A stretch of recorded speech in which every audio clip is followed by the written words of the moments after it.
সরস্বতী।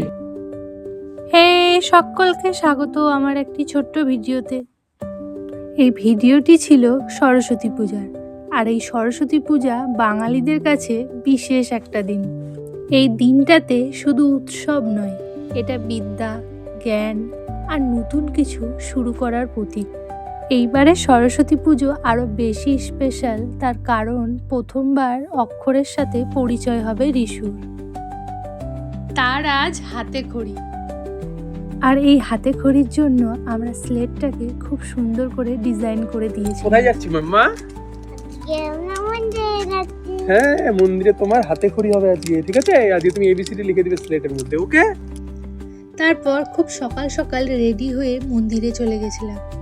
বেশ কিছুক্ষণ পুজো হওয়ার পর অঞ্জলি দিয়ে দিলাম। এই মুহূর্তটা ছিল খুবই শান্তি আর আনন্দের।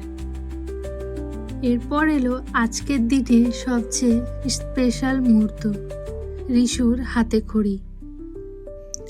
সরস্বতী ঠাকুরের সামনে পুরোহিত মশাই যেভাবে বলেছিল ঠিক সেইভাবেই আমরা পুজোটা দিয়েছিলাম।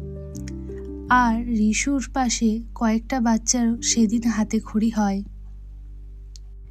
মা সরস্বতীর আশীর্বাদে ওর পড়াশোনার যাত্রা শুরু হলো আজ থেকে।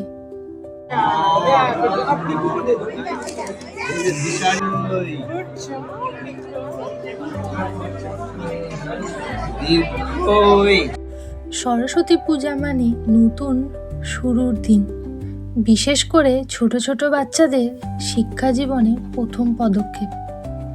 এই দিনটাতে শুধু পুজো নয়, আমাদের সংস্কৃতি, বিশ্বাস আর আশার প্রতীক। আর হাতে খড়ির শেষে আমরা সবাই মিলে প্রসাদ খেলাম। প্রসাদের স্বাদটাও যেন আরো বেশি ভালো লাগছিল, কারণ আজকের দিনটা খুবই সুন্দর আর পবিত্র ছিল। পুজো শেষ হওয়ার পর মন্দিরে ছোট ছোট বাচ্চারা খুব সুন্দর একটা ডান্স পারফর্ম করলো। এত ছোট বয়সে এরা এত সুন্দর করে নাচ করে, সত্যি অসাধারণ ছিল।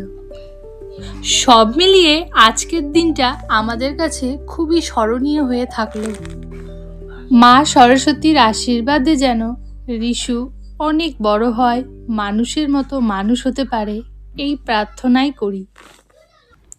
আজ তবে আসি, আবার দেখা হবে অন্য কোনো ভিডিওতে। টাটা।